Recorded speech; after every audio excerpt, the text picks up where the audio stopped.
नमस्कार विद्यार्थी मित्र मैत्रिणींनो, राज्यसेवेच्या नव्या रचनेनुसार जे डिस्क्रिप्टिव्ह पॅटर्न नुसार ची पहिली मुख्य परीक्षा 5 एप्रिल 2026 पासून सुरू होत आहे. तर या परीक्षेच्या तयारीची रंगीत तालीम म्हणून युनिक अकॅडमीनं एका बाजूला सामान्य अध्ययनाचे 4 पेपर्स आणि दुसऱ्या बाजूला वैकल्पिक विषय अशा एकंदर 5 विषय घटकांची सराव चाचणी आयोजित केली होती. त्यातला सामान्य अध्ययन पेपर क्रमांक 2 ज्या इंग्रजी भाषा माध्यमातील विद्यार्थ्यांनी तो पेपर लिहिला आणि मराठी देखील, तर जवळपास 50 ते 60 विद्यार्थ्यांचे पेपर मी स्वतः असेस केलेले आहेत आणि त्याच्या आधारेच हा आपण सामान्य अध्ययन पेपर क्रमांक 2 सराव चाचणीतला हा पेपर आहे. त्याची चर्चा करण्यासाठी आज आपण प्लॅन केलेला आहे किंवा शेड्यूल केलेला आहे. अर्थात मी काही प्रत्येक प्रश्नाचं सखोल उत्तर इथे डिस्कस करणार नाहीये. 2 गोष्टी मात्र आपण स्पष्टपणे समजून घेण्याचा प्रयत्न करूयात. त्यातला पहिला तर तुमचं उत्तर नेमकं, अचूक आणि योग्य दिशेनं जाणारं आणि अर्थात प्रभावी तेव्हाच ठरू शकतं जेव्हा तुम्ही प्रश्न काळजीपूर्वक वाचलाय आणि त्याचा अर्थ आणि त्याची दिशा, त्याची मागणी योग्यपणे तुम्ही लक्षात घेतलेली आहे.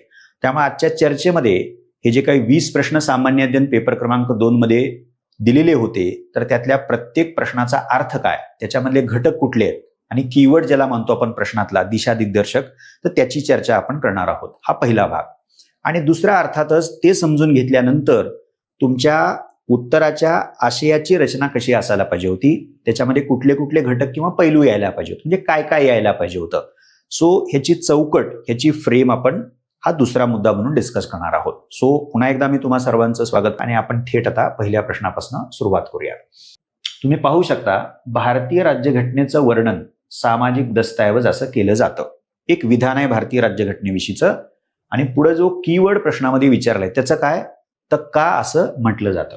सो आपण जर त्यातल्या महत्वाच्या मुद्द्यांना अधोरेखन केलं हे आणि दुसऱ्या बाजूला का तसं म्हटलं जातं. आता कोणत्याही उत्तराची रचना करत असताना आणि मी प्रत्येक प्रश्नाच्या खाली उत्तराचा भाग म्हणून हा शब्दप्रयोग जाणीवपूर्वक लिहिलेला आहे.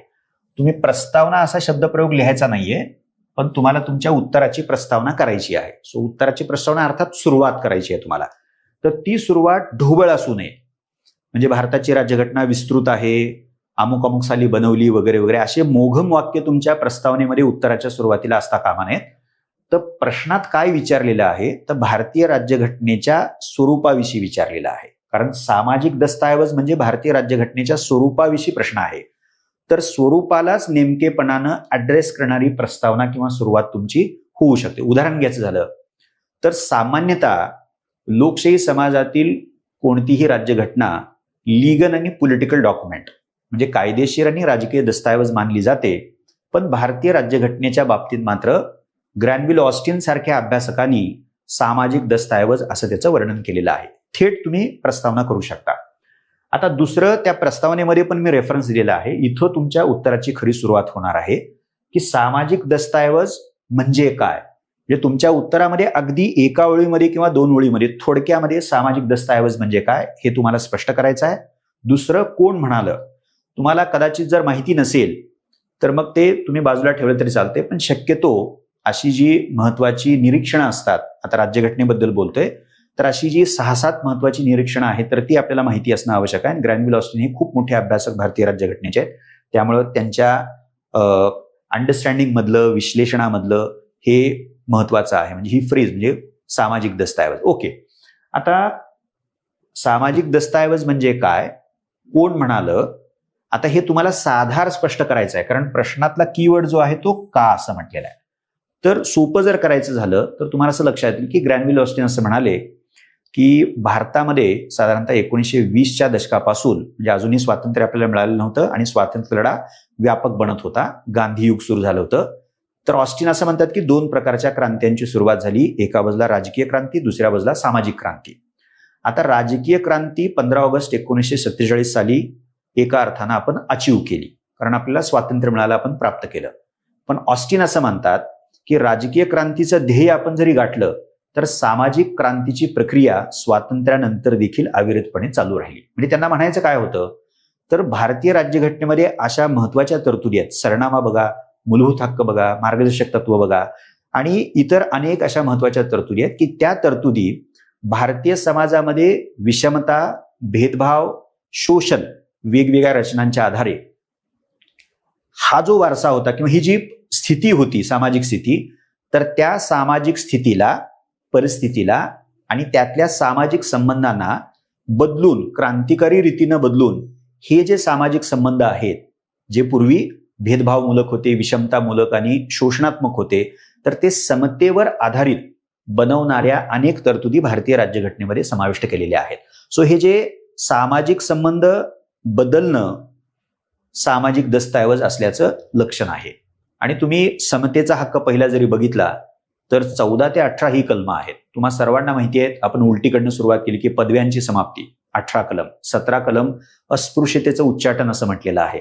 सो ही वानगी दाखल उदाहरण म्हणून जरी तुम्ही कलम दिली तर मला असं वाटतं की घटनेतील ह्या ज्या काही समर्पक तरतुदी आहेत त्या तरतुदींना समोर ठेवून ऑस्टिन का बरं सामाजिक दस्तऐवज म्हणतात हे तुम्हाला सांगता येऊ शकतं. त्याच्यावर तुम्ही एखादं भाष्य पण करू शकता. एखादं टीकात्मक किंवा चिकित्सक अशा प्रकारचं जर विधान ग्रॅनविल ऑस्टिनच्या असेसमेंट बद्दल असेल तर तेही तुम्ही देऊ शकता. किंवा ग्रॅनविल ऑस्टिन जेव्हा भारतीय राज्यघटनेचं वर्णन सामाजिक दस्तऐवज असं करतात तर त्याचं महत्व काय, जे मत त्याच्यामध्ये, कमेंट त्याच्यामध्ये तुम्ही डेफिनेटली देऊ शकता. पुढे आपण जाऊयात.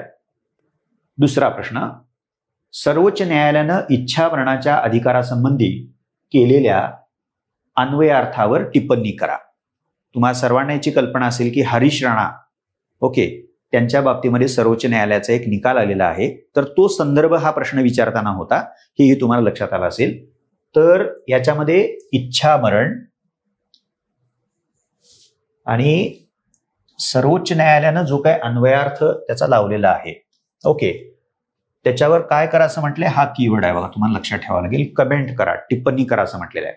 सो अर्थात आपल्या उत्तराची रचना कशी असेल, आपण प्रस्तावना करू. आता ही प्रस्तावना करताना तुम्हाला सर्वोच्च न्यायालयाचा रेफरन्स द्यावा लागेल आणि इच्छामरणाचा रेफरन्स त्याच्यामध्ये द्यावा लागेल. मोघम प्रस्तावना त्या बाबतीमध्ये करता कामा नये. तुम्ही अगदी हरीश राणा प्रकरणामध्ये सर्वोच्च न्यायालयानं जो निकाल दिला त्या निकालापासून देखील तुमच्या उत्तराची प्रस्तावना करू शकता आणि मग ते तुम्हाला उलगडून दाखवायचं आहे. ओके, इच्छामरण थोडक्यात म्हणजे आता त्याचे दोन प्रकार म्हणूयात आपण त्याला. इंग्रजीमध्ये युथनेसिया असं म्हटलंय. सो एक आहे ऍक्टिव्ह आणि दुसरा आहे पॅसिव्ह.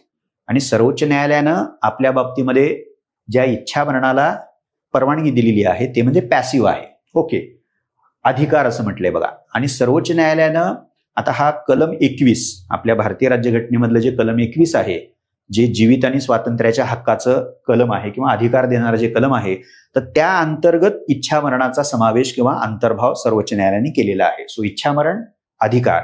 आता मग सर्वोच्च न्यायालयाकडे आपल्याला यायचं आहे. थोडंसं आपण पुढे घेऊयात, हे मला ते लक्षात येईल की प्रश्नातला गाभा आहे. कारण इच्छामरणाविषयी जनरल तुम्हाला प्रश्न नाही विचारला, तो सर्वोच्च न्यायालयाच्या संदर्भाने विचारलेला आहे. सो सर्वोच्च न्यायालय त्याबद्दल काय म्हणालं आणि अलीकडचा जो खटला आहे संदर्भ काय होता, त्याच्यानंतर त्याचं महत्व काय आणि काळजीचे मुद्दे किंवा आक्षेप ज्याला म्हणूयात. कारण वरती जसं दिलेलं आहे इथं ते लिहिलेलंच आहे वेगळं करून. कीवर्ड काय आहे, हा कीवर्ड आहे म्हणजे भाष्य आहे.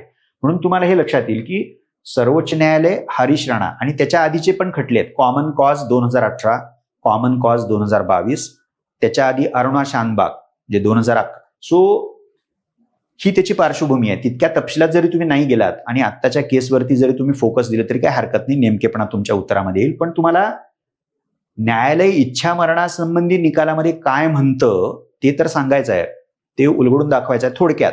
पण त्याच्यावर तुम्हाला भाष्य करायचं आहे. आणि जेव्हा भाष्य करायचं असतं त्याचा सोपा अर्थ लिहिलाय बघा, मत, ओपिनियन तुम्हाला द्यायचं आहे. म्हणजे कोर्ट काय म्हणालं आणि जे काय म्हणालं तर त्याचं महत्व काय आहे. म्हणजे आता त्या टिपणामध्ये संदर्भ पण तुम्ही द्यायला पाहिजे. म्हणजे संदर्भ काय होता, त्या केसचा संदर्भ आपण देऊ शकतो, त्याचं महत्व काय आहे. ओके, आणि तिसरं म्हणजे महत्वाचा जरी तो निकाल असला तर त्याच्यामध्ये काही कन्सर्न्स आहेत, म्हणजे काही आपल्याला काळजीचे मुद्दे वाटतात, आक्षेप म्हणा, मर्यादा म्हणा. तर मत किंवा भाष्य असं जेव्हा जेव्हा म्हणतो तर हे किमान 3 पैलू आपल्या उत्तरामध्ये यायला पाहिजे. सो अशा रीतीनं हा दुसरा प्रश्न तुम्हाला टॅकल करता आला असता. तिसरा, आता हा खरं तर अत्यंत महत्वाचा भाग आणि युपीएससीनं जवळपास 3 ते 4 वेळा या विषयासंदर्भामध्ये प्रश्न विचारलेला आहे मुख्य परीक्षेमध्ये.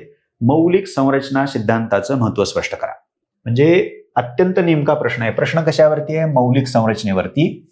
पण त्याचं काय महत्व स्पष्ट करायचं आहे, प्रत्येक की शब्द.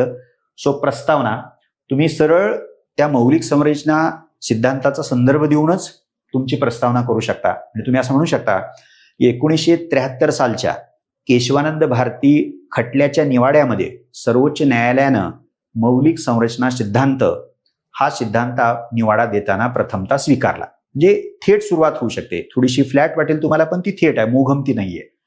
आता प्रस्तावना केल्यानंतर तुम्हाला मौलिक संरचना सिद्धांत अत्यंत थोडक्यामध्ये सांगायचा आणि त्याची भली मोठी यादी तुम्ही देणं अपेक्षितच नाहीये. कारण प्रश्नाचा रोख बघा, मी त्याला बॉक्स केलेला आहे, महत्व सांगायचं तुम्हाला.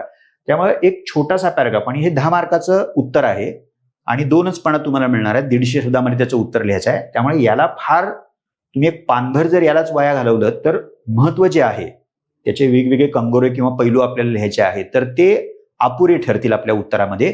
आणि ज्या बाबीला आपण आपल्या उत्तरामध्ये फोकस द्यायला पाहिजे होता ती बाब मागे राहू शकते. म्हणून मग हे थोडक्यामध्येच तुम्ही, ज्याला मी सोपं करण्यासाठी हा सिद्धांत केव्हा मांडला, त्याचा अर्थ काय, त्याचे कुठले कुठले घटक यादी पण तुम्ही दिली तरी चालतील आणि एक पॅराग्राफ मध्ये तुम्ही ते लिहू शकता. आता महत्व ह्याला आपण सेपरेट बॉक्स करूयात. ह्याचं महत्व काय म्हणजे एक तर 2-3 तुमच्या ह्याच्यामध्ये तुम्ही बघितलंच असणार, म्हणजे मी जी असेसमेंट केलेली आहे. पहिली जी बाब आहे की संसदेचा घटना दुरुस्तीचा अधिकार हा निरंकुश नाहीये, अमर्याद नाहीये, तर तो मर्यादित आहे. आणि त्यातनं मग एका बाजूला संसदेकडनं जी मनमानी व्हायची किंवा सरकारकडनं जी मनमानी व्हायची तर त्या मनमानीला अत्यंत महत्वाचा बंद, ज्याला नियंत्रण म्हणूयात, लिमिटेशन म्हणूयात, ओके, तर ती लिमिटेशन, त्यावरती मर्यादा किंवा अंकुश घालणारा हा निकाल आहे. दुसरी महत्वाची गोष्ट, घटनेमध्ये असं काहीतरी आहे ज्याला मौलिक संरचना असं सर्वोच्च न्यायालय संबोधतं, तो घटनेचा आत्मा आहे, तो सोल आहे. तर त्या सोलला तुम्हाला धक्का लावता येणार नाही. त्यामुळं घटनेची मूलतत्वे ज्याला म्हणूयात आणि गाभा जो आहे तर त्या गाभ्याचं संरक्षण करण्यासाठी, त्याची हमी देण्यासाठी हा निकाल अत्यंत महत्वाचा मानला जातो. अशा रीतीने तुम्हाला 1, 2, 3, 4 ज्याला मी सोप्या भाषेमध्ये बाण केलेले आहे त्या पद्धतीने तुम्ही त्याचं उत्तर लिहू शकता. म्हणजे मग तुमच्या उत्तरामध्ये नेमकेपणा येऊ शकतो. पुढे जाऊयात. चौथा प्रश्न आहे, भारतीय धर्मनिरपेक्षतेची ठळक वैशिष्ट्ये सांगा. म्हणजे 2 पैलू आहेत बघा, भारतीय धर्मनिरपेक्षता आणि तिची ठळक वैशिष्ट्ये सांगा. ओके, सो प्रस्तावना आपण केली, त्यानंतर धर्मनिरपेक्षता. आता याचा तुम्हाला अर्थ सांगावा लागेल आणि पुढं प्रश्नात स्पेसिफिकली विचारले की भारतीय, तर मग ती भारतीय कल्पना काय आहे ती सांगत असताना तुम्हाला पाश्चात्य माहिती असायला पाहिजे. ती माहिती असते आपल्याला. जर त्यातलं एक घेतलं आपण आणि एकाच घटकाची आपण चर्चा करू, तुम्हाला त्याचा अंदाज येईल की पाश्चात्य धर्मनिरपेक्षतेची जी संकल्पना आहे, मुळात धर्मनिरपेक्षता आधुनिक काळामध्ये राज्यसंस्थेचं एक पायाभूत तत्व म्हणून उदयाला आलं. दुसरं, ते पाश्चात्य जगतामध्ये, समाजामध्ये उदयाला आलं.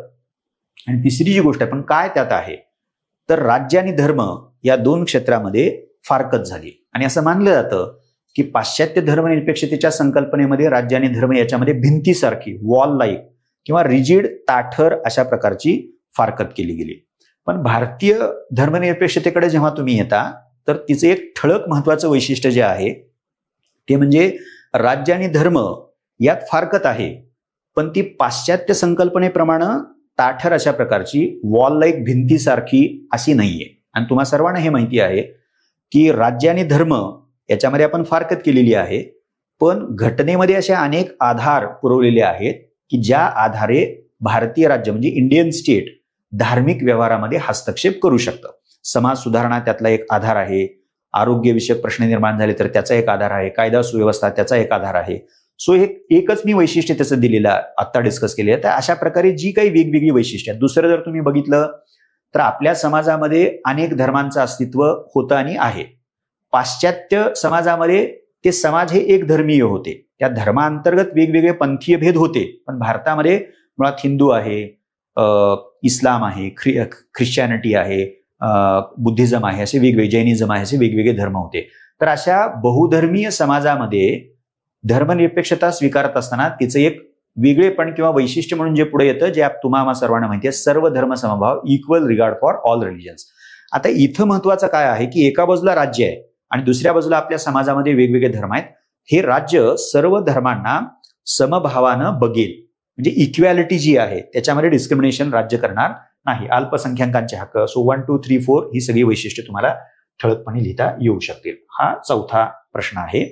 पाचवा, तुमच्या सिलेबसमध्ये scheme of separation of power, सत्ता विभाजन भारतीय राज्यघटनेमधलं जे आहे ते एका बाजूला आणि जगातल्या महत्वाच्या सत्ता विभाजनाच्या व्यवस्थांची त्याची तुलना म्हणजे कंपॅरिझन. त्यातला एक कंपॅरेटिव्ह प्रश्न आपण घेतलाय आणि याच्यावरती युपीएससीनं पण बऱ्याचदा विचारलेला आहे. भारतीय व ब्रिटिश संसदीय शासन व्यवस्थेतील फरक सांगा. बघा, भारतीय British no doubt about that, पण कशातला फरक सांगा असं म्हटले, संसदीय शासन व्यवस्थेतला अर्थातच डिफरन्स सांगा. सो आपण प्रस्तावना केली, संसदीय पद्धत म्हणजे काय अगदी थोडक्यामध्ये सांगा आणि मग तुमचा रोख जो उत्तराचा असला पाहिजे तो ब्रिटिश आणि भारतीय संसदीय पद्धत. बाकी जनरल डिफरन्सेस लिहू नका. बऱ्याच जणांनी असं लिहिलंय की भारताची राज्यघटना लिखित आहे आणि ब्रिटनमध्ये अलिखित आहे. हा काय संसदीय शासन व्यवस्थेचा गाभ्याचं वैशिष्ट्य म्हणून नाहीये. म्हणजे मग काय असलं पाहिजे त्याच्यामध्ये, तर तुम्हाला हे माहिती आहे, 2 प्रमुख असणं हे संसदीय पद्धतीचं वैशिष्ट्य तिथं पण आहे ना आपल्या इथंही आहे, कारण ते मूलभूत वैशिष्ट्य आहे. तिकडे राजपद आहे, आपल्याकडे राष्ट्रपती आहेत. पण आपल्या राष्ट्रपतीची निवड होते म्हणजे निवडणूक होते, म्हणजे आपलं गणराज्य असल्यामुळं ते वैशिष्ट्य आहे. आणि ब्रिटिश संसदीय पद्धतीमध्ये मात्र तिथला जो नामधारी प्रमुख म्हणजे राजपद आहे तर ते वंश परंपरेने येणार आहे. किंवा दुसरं जे महत्वाचं आहे संसदीय पद्धत, आपण जेव्हा म्हणतो की ब्रिटिश संसदीय पद्धतीमध्ये संसदेचं सार्वभौमत्व म्हणजे पार्लमेंटरी सॉव्हर्निटी आहे, पण भारताच्या बाबतीमध्ये मात्र पार्लमेंटरी सॉव्हर्निटी नावाचं तत्व आपण स्वीकारलेलं नाही. ओके, त्याखेरीज तिथला जो पंतप्रधान आहे म्हणजे कन्व्हेन्शन त्यांनी अशी फॉलो केलेली की ते इसेन्शियली कनिष्ठ सभागृहाचे सदस्य असतात, म्हणजे तिथनं येतात. पण भारतामध्ये मात्र पंतप्रधान आपले लोकसभा तसेच राज्यसभेचे सदस्य देखील असतात. तो अशी जी काही वैशिष्ट्ये आहेत फरकाची आणि तीही संसदीय शासन व्यवस्थेबद्दलची तीच वैशिष्ट्य तुम्ही त्याच्यामध्ये समाविष्ट करणं हे अपेक्षित आहे.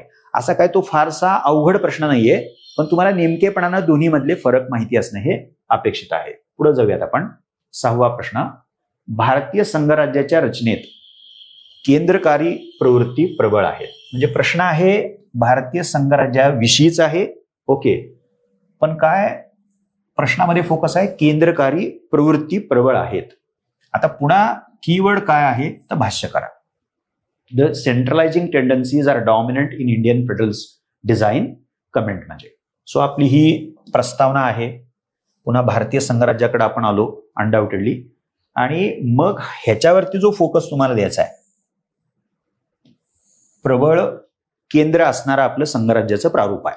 आता संघराज्य म्हटलं तर सांविधानिक शासनाच्या 2 पातळ्या, संविधानानंच त्या 2 पातळ्यांमध्ये केलेलं अधिकाराचं वाटप, लिखित राज्यघटना, त्यानंतर स्वतंत्र न्याय व्यवस्था आणि शेवटचं म्हणजे द्विगृही कायदे मंडळ. म्हणजे आता आपल्या इथं लोकसभा आहे, राज्यसभा आहे, राज्यसभा ही राज्यांची सभा आहे, काउन्सिल ऑफ स्टेट्स आहे. तर ही जी काही कोणत्याही संघराज्याची मूलभूत वैशिष्ट्ये असतात पायाभूत, तर ती आपल्या राज्यघटनेमध्ये डेफिनेटली आहेत. पण ज्या प्रकारे भारताचं संघराज्य निर्माण झालेलं आहे, तुम्हा सगळ्यांना माहिती आहे की एक अखंड प्रदेश होता आणि त्या प्रदेशानं अनेक कारणांसाठी संघराज्याचं प्रारूप स्वीकारलेलं आहे. ओके, ज्याला आपण केंद्रोत्सारी असं पण मानतो. ओके, अमेरिकेची संघराज्याची निर्मिती मात्र वेगळ्या पद्धतीने झालेली आहे. सो स्वाभाविक आपल्या प्रारूपामध्ये एक अखंडबाय प्रदेश आणि मग त्यात फेडरल म्हणजे ज्याला युनियन गव्हर्नमेंट म्हणतो ते एका बाजूला आणि घटक राज्यांचं शासन दुसऱ्या बाजूला, ह्या 2 पातळ्या आहेत. स्वाभाविकच जेव्हा या 2 पातळ्यांमध्ये अधिकाराचं वाटप झालं तेव्हा केंद्राला म्हणजे आपल्या युनियन गव्हर्नमेंटला मोठ्या प्रमाणामध्ये अधिकार ठेवण्यात आलेले आहेत. सो हे अगदी तुम्ही तुमची 7वी सूची 7वं परिशिष्ट आणि त्या 7व्या परिशिष्टामध्ये ज्या 3 सूची आहेत, सो संघ सूची युनियन लिस्ट आहे, स्टेट त्या घटक राज्याची आहे आणि समवर्ती सूची म्हणजे कन्करंट लिस्ट आहे. तर त्या 3 लिस्टचा आधार घेऊनच तुम्ही अधिकार वाटपच मुळामध्ये कसं केंद्राकडे झुकलेलं आहे इथून तुमच्या उत्तराची सुरुवात करायला पाहिजे. बऱ्याच विद्यार्थ्यांचा घोळ जसं रॅन्डमली आठवलेला आहे, म्हणजे कुणी प्रश्नांच्या उत्तराची सुरुवातच राज्यपालाच्या पदापासून केलेली आहे. राज्यपालाचं पद याच्यामध्ये येतं, पण तुम्ही त्याचा एक तार्किक क्रम त्या बाबतीमध्ये ठेवला पाहिजे. अशा प्रश्नांच्या उत्तरामध्ये तुम्हाला आशय आणि याच्यात जे विचारलेलं आहे ते माहिती नसतं हा प्रश्न नाहीये. तुम्हाला आशय माहिती असतो, पण त्यातले जे मुद्दे आहेत ते योग्य क्रमानं तार्किक क्रमानं मांडणं हे अत्यंत गरजेचं आहे. एक आणि शेवटचा भाग या प्रश्नाच्या उत्तरामध्ये बऱ्यापैकी प्रबळ केंद्र असणाऱ्या तरतुदी विद्यार्थ्यांनी लिहिलेल्या आहेत. त्याच्यामध्ये थोडासा तार्किक क्रम इकडं तिकडं झाला असेल ती खबरदारी तुम्ही बाळगा, नंबर 1. आणि दुसरं, ह्याच्याकडं मात्र फार कमी विद्यार्थ्यांनी लक्ष दिलेलं आहे तुमच्या उत्तराचा समारोप करताना. कारण स्पष्ट करा असं म्हटलंय का तर नाही, भाष्य करा असं म्हटलंय. सो होय, आमच्या संघराज्यामध्ये प्रबळ केंद्रकारी प्रवृत्ती दिसते, ती घटनेत पण दिसते आणि आमच्या व्यवहारात पण दिसते. म्हणजे हे बरोबरच आहे, म्हणजे असा अनुभव आपल्याला आहे. पण भाष्य करा असं म्हटल्यामुळं ती का दिसते याच्यावरती तुम्हाला एक पॅरेग्राफ म्हणजे एक परिच्छेद लिहायचा आहे. या बाबीकडे मात्र दुर्लक्ष करू नका. कीवर्ड्स कसे महत्वाचे असतात. स्पष्ट करा म्हटलं असतं, वर्णन करा असं म्हटलं असतं तर तुम्ही ह्या केंद्रकारी म्हणजे केंद्राला जास्तीचे अधिकार देणाऱ्या प्रवृत्ती आहेत, म्हणजे वैशिष्ट्ये आहेत आणि त्यातनं ती प्रवृत्ती दिसते, एवढं जरी म्हटलं असं तरी चालतं. पण भाष्य करा असं म्हटल्यामुळं हे जे काही वैशिष्ट्य आहे प्रबळ केंद्र असणारं, तर ते का आपण स्वीकारलेलं आहे. तुमच्या म्हणजे भाष्य म्हणजे शेवटी ओपिनियन आहे, तर त्या ओपिनियनमध्ये त्याची कारणमीमांसा करणं गरजेचं आहे. ओके, सो अशा रीतीनं या प्रश्नाचं उत्तर तुम्ही देऊ शकता. प्रश्न क्रमांक 7 निवडणूक आयोगाविषयी विचारलेला आहे, पण तो काळजीपूर्वक बघा. भारतात निवडणुकीय लोकशाही विस्तारण्यात निवडणूक आयोगानं बजावलेल्या अर्थात भूमिकेची काय करा, चर्चा करा. ओके, म्हणजे काय काय घटक आहेत बघा. निवडणुकीय लोकशाही, इलेक्ट्रोल डेमोक्रेसी, मग त्याच्या बाबतीत आपल्या इलेक्शन कमिशन ऑफ इंडिया भूमिका आहे आणि चर्चा करा असं म्हटलंय. सो चर्चा करा असा शब्दप्रयोग असल्यामुळं फक्त एक बाजू चर्चेमध्ये आपल्याला निश्चितच समाविष्ट करायची नाहीये. त्याच्या जेवढ्या बाजू आहेत, निदान 2 तरी मुख्य बाजू आहेत. सकारात्मक भूमिका काय आहे आणि मर्यादेची भूमिका, आव्हानांची भूमिका, एवढं तरी आपण त्याच्यामध्ये समाविष्ट करायला पाहिजे. सो प्रस्तावना, त्याच्यानंतर ही एक ओळ मात्र तुम्ही लिहा. जेव्हा जेव्हा आपण कोणत्याही म्हणजे आधुनिक काळामधल्या लोकशाही व्यवस्थेचा विचार करतो तेव्हा त्या अप्रत्यक्ष आहेत, इनडायरेक्ट आहेत आणि प्रातिनिधिक म्हणजे रिप्रेझेंटेटिव्ह आहेत. स्वाभाविकच लोकशाहीचं एक जे पहिलंच तत्व आहे, जनसंमतीवर आधारित शासन म्हणजे लोकशाही आहे. तिची 5 तत्व आहेत, त्यातलं पहिलं तत्व ते आहे. तर ते जे जनसंमतीवर आधारित शासन म्हणजे लोकशाही आहे, हे तत्व आपण प्रत्यक्षात आणतो कसं आणि त्याचा व्यवहार कसा करतो. तर मग इथं तुम्हाला लक्षात येतं की नागरिकांना सार्वत्रिक प्रौढ मताधिकार असला पाहिजे आणि त्या मताधिकाराच्या माध्यमातून नागरिक म्हणजे व्यक्ती त्या लोकशाही व्यवस्थेतल्या आपले प्रतिनिधी निवडतील आणि त्यातून लोकशाही व्यवस्था ही प्रत्यक्ष येईल. म्हणजे सो इथं महत्वाचा मुद्दा काय बनतो, गाभा काय बनतो लोकशाहीच्या बाबतीमध्ये, निवडणुका. आणि मग निवडणुका जर त्या लोकशाहीला व्यवहारात आणणारं माध्यम साधन ठरत असतील तर स्वाभाविकच त्या निवडणुकांच्या संचालनाची जबाबदारी ज्या आयोगाला तुम्ही दिली आहे ते निवडणूक आयोग आहे. त्यामुळं हे 2 त्यातनं स्पष्टपणे तुम्ही मांडलेले आहेत. आता निवडणुकीय लोकशाहीचा विस्तार असं म्हटले, शब्दप्रयोग प्रत्येक वापरायचा आणि मग हे शेवटी मी त्याला मार्क करतो, म्हणजे विस्तारण्यात म्हणजे तिचा विस्तार केलेला आहे. म्हणजे सो तो विस्तार कसा केलेला आहे म्हणजे मुळामध्ये एक लक्षात घ्या की निवडणुकांचं संचालन करणं म्हणजे आपल्या राज्यघटनेनं म्हणजे आता तुम्हा सर्वांना याची कल्पना असेल की 26 नोव्हेंबर 1949ला आपण ती स्वीकारली आपली राज्यघटना आणि 26 जानेवारी 1950 पासून आपण तिची अंमलबजावणी केली. पण मतदार याद्या निर्माण करण्याचं काम हे त्याच्या आधी सुरू झालं होतं.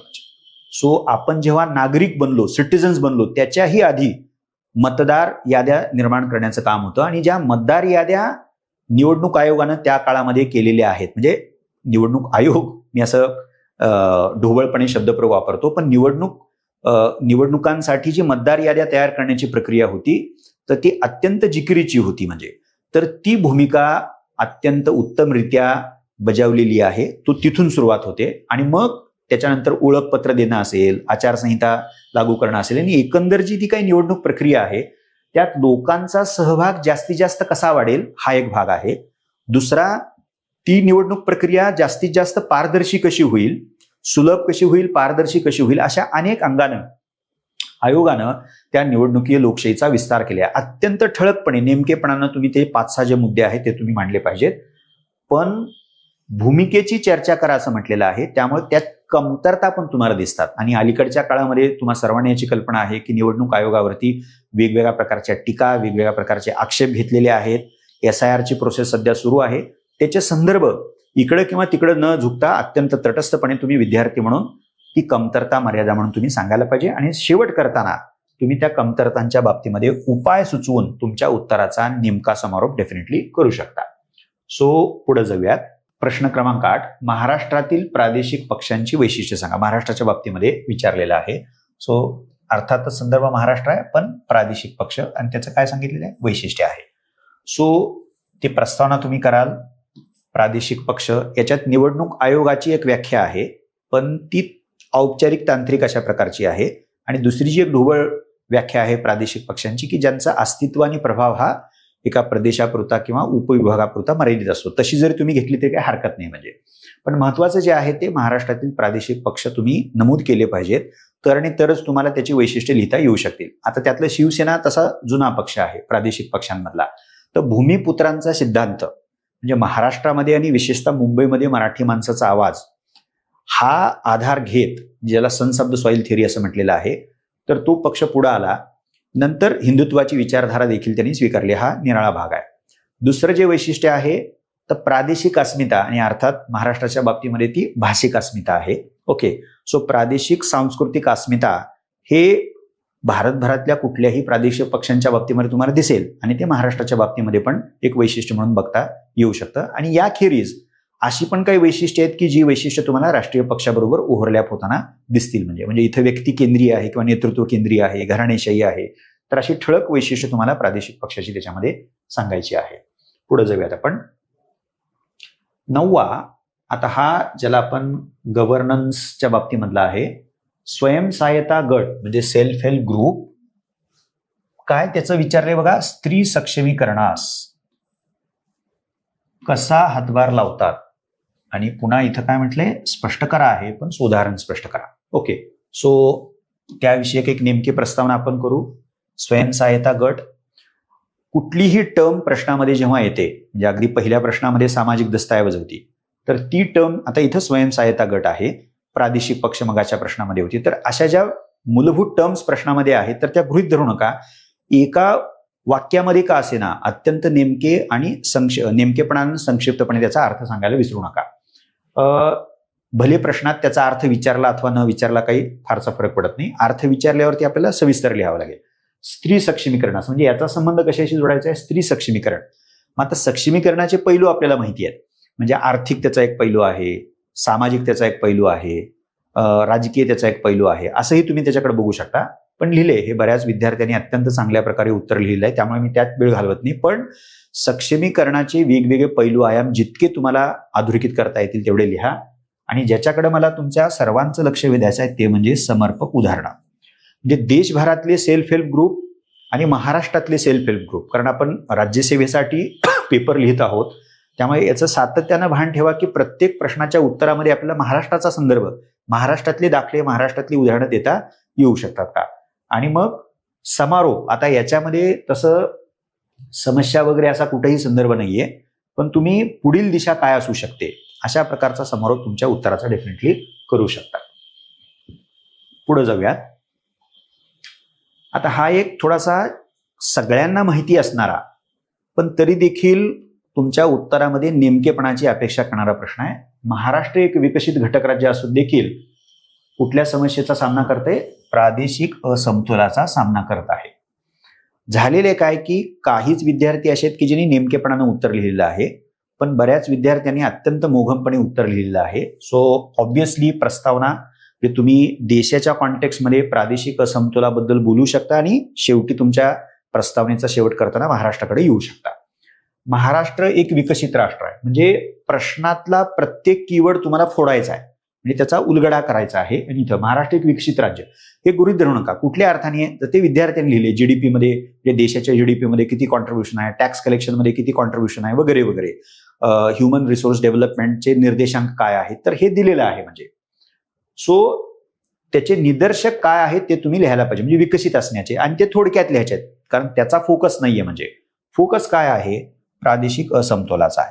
आता प्रादेशिक असमतोल आहे हे जग जाहीर आहे, म्हणजे म्हणून तुम्ही गृहीत धरू नका. म्हणजे तर त्याचे निर्देशक काय आहेत, कशाच्या आधारे आपण म्हणू शकतो, ते ढोबळ लिहू नका की विदर्भ मागास आहे, मराठवाडा मागास आहे. मागास आहे म्हणजे कुठल्या अर्थाने मागास आहे, तिथं काय शिक्षणाच्या सोयींचा अभाव आहे, आणि ते पण मोघम. म्हणजे तुम्हाला जर तिथं तथ्य देता येत असतील, आणि हे द्यायलाच पाहिजे, अनेक उत्तरामध्ये तुम्हाला अशा प्रकारच्या तयारीचा डेफिनेटली फायदा होऊ शकतो. सो आकडेवारी, सांख्यिकी, तथ्य तपशील, विशिष्ट माहिती, नेमकी माहिती याच्या आधारे तुम्ही हे प्रूव्ह करू शकता. कारण प्रूव्ह करायचं असं आपल्याला समजून घ्या थोडक्यामध्ये. बऱ्याच जणांनी थोडंसं त्याकडे दुर्लक्ष केलेलं आहे. काही लोकांनी ते लिहिलेलं आहे. फोकस काय आहे? कारण तुम्हाला ते सांगता यायला पाहिजे. मग त्याची ऐतिहासिक कारणं काय आहेत, भौगोलिक कारणं काय आहेत, आर्थिक कारणं काय आहेत, राजकीय कारणं काय आहेत, ही सगळी गव्हर्नन्स म्हणजे ज्याला कारभार प्रक्रिया म्हणूया, तर हे पैलू तुम्हाला डेफिनेटली अशा प्रकारच्या प्रश्नांची उत्तरं लिहिताना. आणि आता इथं बघा, एका समस्येचा आपलं विकसित असणारं राज्य सामना करतंय, मग तुम्हाला समारोप लिहिताना ते सोपं आहे. इथं प्रश्नात विचारलेलं नाही तुम्हाला, पण तुमचा समारोप हा उपाय सांगणारा पुढील दिशा काय असावी या विकासाच्या प्रक्रियेची असं डेफिनेटली असू शकतं. सो इथं आपले 1 ते 10 असे 10 गुणांचे ज्याची उत्तर तुम्हाला 150 शब्दामध्ये लिहायचे आहेत, अशी प्रश्न संपलेत. आता दुसरा टप्पा आपल्या प्रश्नपत्रिकेतला सुरू होतो. 11 प्रश्न क्रमांक 11 ते प्रश्न क्रमांक 20 प्रत्येकी 15 गुण आहेत आणि 250 शब्दामध्ये तुम्हाला त्याचं उत्तर द्यायचं आहे. महाराष्ट्रातील स्थानिक स्वराज्य संस्थांसमोरील आव्हानांची सविस्तर चर्चा करा. आता पुन्हा संदर्भ महाराष्ट्राचा घेतलाय. स्थानिक स्वराज्य संस्था, त्याचं काय करायचं आहे? आव्हानांची सविस्तर चर्चा करा. पण पुन्हा वाचा नीट. समर्पक सुधारणा सुचवा. बरोबर. सो 2 पैलू मुख्यतः म्हणूयात आपण. एकदा का मुख्य विषय कळला की महाराष्ट्रातील स्थानिक स्वराज्य संस्था, ओके, त्याच्यात दोन्ही आहेत, ग्रामीण पण आहेत म्हणजे पंचायत राज पण आहे आणि नागरी शहरी पण आहे. आव्हानांची सविस्तर चर्चा करा. आता प्रश्नाच्या ह्याच्यात सविस्तर चर्चा करा असं म्हटलं तर आव्हानांचा भाग जवळपास तुम्ही 60% देखील लिहिला तरी काही हरकत नाही. 40% सुधारणा तुम्ही देऊ शकता. सो प्रस्तावना डेफिनेटली महाराष्ट्रातील स्थानिक शासन. आता 73व्या घटना दुरुस्तीनं बऱ्यापैकी युनिफॉर्मिटी सगळीकडे आलेली आहे, कारण त्याला घटनात्मक दर्जा दिलेला आहे, कॉन्स्टिट्युशनल स्टेटस. मग इथं आपण विसरू नये म्हणून ग्रामीण शहरी असं केलेलं आहे. आता आव्हानं कुठली कुठली आहेत आणि ती बऱ्यापैकी विद्यार्थ्यांनी लिहिलेली आहेत, पण ती लिहिताना थोडीशी सुसूत्रता तुमच्या उत्तरामध्ये असली पाहिजे. आता तुम्हाला बऱ्याच जणांनी दुसरा एक प्रॉब्लेम असा केलेला आहे की आव्हानं समस्या म्हणूनच लिहिलेली आहेत, म्हणजे समस्येचा आव्हानाशी संबंध आहे. बिलकुल बरोबर आहे. आपण एक उदाहरण घेऊ जे एक सगळ्यांनीच लिहिलेलं आहे, सरपंचपती. आता सरपंचपती हा प्रॉब्लेम आहे. म्हणजे कुठल्या अर्थाने प्रॉब्लेम आहे की एखादी स्त्री ग्रामपंचायत सदस्य म्हणून निवडून येते, कदाचित सरपंचपदी पण जाते, पण तिचा जो ग्रामपंचायतीमधला प्रेझेन्स म्हणजे अस्तित्व आहे, उपस्थिती आहे, तर ती प्रभावी ठरत नाही. कारण तिचा नवरा, तिचा दीर, तिचे सासरे म्हणजे ही जी काही पुरुषसत्ताक व्यवस्था आहे, ही पुरुषसत्ताक व्यवस्थाच तिच्या माध्यमातून सगळे तिथे निर्णय घेते. हे आपल्याला माहिती आहे, ही समस्या आहे. मग आता ह्या समस्येला आव्हानामध्ये आपल्याला कसं प्रावर्तित करायचं म्हणजे लिहायचं आहे. तर सरपंचपती ही जी समस्या आहे आणि तिथं जो पुरुष सत्तेचा प्रभाव तुम्हाला दिसतो, तर स्थानिक स्वराज्य संस्थांमधला स्त्रियांची जी उपस्थिती आहे, तर ती उपस्थिती प्रभावी कशी करायची, म्हणजे सरपंचपती ही समस्या बाजूला सारायची आणि स्त्रियांचा स्थानिक स्वराज्य संस्थांमधला प्रेझेन्स म्हणजे त्यांचं अस्तित्व प्रभावी कसं करायचं हे आव्हान आहे. म्हणजे हा महत्वाचा भाग आहे. आता दुसरं एक घ्या म्हणजे की जे तुम्ही बऱ्यापैकी ते लिहिलेलं आहे की 73व्या घटना दुरुस्तीमध्येच ऐच्छिक विषय ज्याचं विकेंद्रीकरण व्हायला पाहिजे होतं आणि कंपल्सरी विषय म्हणजे अनिवार्य विषय. सो अनिवार्य विषय आणि ऐच्छिक विषय आणि घटक राज्यांनी स्थानिक स्वराज्य संस्थांना अधिकाराचं हस्तांतरण करताना आखडता हात घेतलेला आहे. म्हणजे कमी अधिकार, कमी विषय स्थानिक स्वराज्य संस्थांकडे डिसेंट्रलाइज केलेले आहेत. मग आता असं जर का असेल तर आव्हान काय आहे की 73व्या घटना दुरुस्तीमध्ये आणि त्याच्यानंतर आता जवळपास 3 दशकं उलटून गेलेली आहे. 92-93 आता आपण 2026 मध्ये आहोत. म्हणजे हा जो काही 3 दशकापेक्षा जास्त अनुभव आहे तो पण ह्यातनं एकत्रित आपण काय म्हणू शकतो की हे एक आव्हानच आहे की घटक राज्यांना खऱ्या अर्थानं म्हणजे अधिकाधिक अधिकार स्थानिक स्वराज्य संस्थांना विकेंद्रित करायला कसं लावायचं, म्हणजे हे एक आव्हानच आहे. तिथे जबरदस्ती तुम्ही करू शकत नाही कारण आपण संघराज्याच्या चौकटीचा भाग आहोत. त्याच्यानंतर वित्त जे फार महत्वाचं आहे. म्हणजे ज्या प्रकारे आर्थिक संसाधनं स्थानिक स्वराज्य संस्थांना उपलब्ध व्हायला पाहिजेत तर ती ना 73व्या घटना दुरुस्तीनं दिलेली आहेत आणि अगदी 14व्या वित्त आयोगापासून त्याच्यामध्ये काही बदल जरी झाला असला वित्ताच्या वाटपामध्ये तर त्यातनं पण फारसा काही प्रश्न मिटलेला नाही. यातनं समस्या कुठली येते? वित्तासाठी आर्थिक संसाधनांसाठी स्थानिक स्वराज्य संस्था, घटक राज्य आणि तुमचं केंद्र शासन याच्यावरती अमर्याद प्रमाणामध्ये मोठ्या प्रमाणामध्ये डिपेंडंट आहेत. मग आव्हान काय तर त्यांना स्वायत्तता कशी प्राप्त करून द्यायची. सो समस्येचा संबंध आहे आव्हानांची, पण समस्येच्या रूपामध्ये तुम्ही आव्हानं लिहू नका. समस्या माहिती असेल तर त्याला आव्हानाच्या रूपामध्ये लेखन करावं लागेल. याच्याकडे तुम्ही काळजीपूर्वक बघितलं पाहिजे. सो हा एक पैलू आहे. आणि दुसरा जो तुमच्या उत्तराचा पैलू आहे तो म्हणजे उपाय.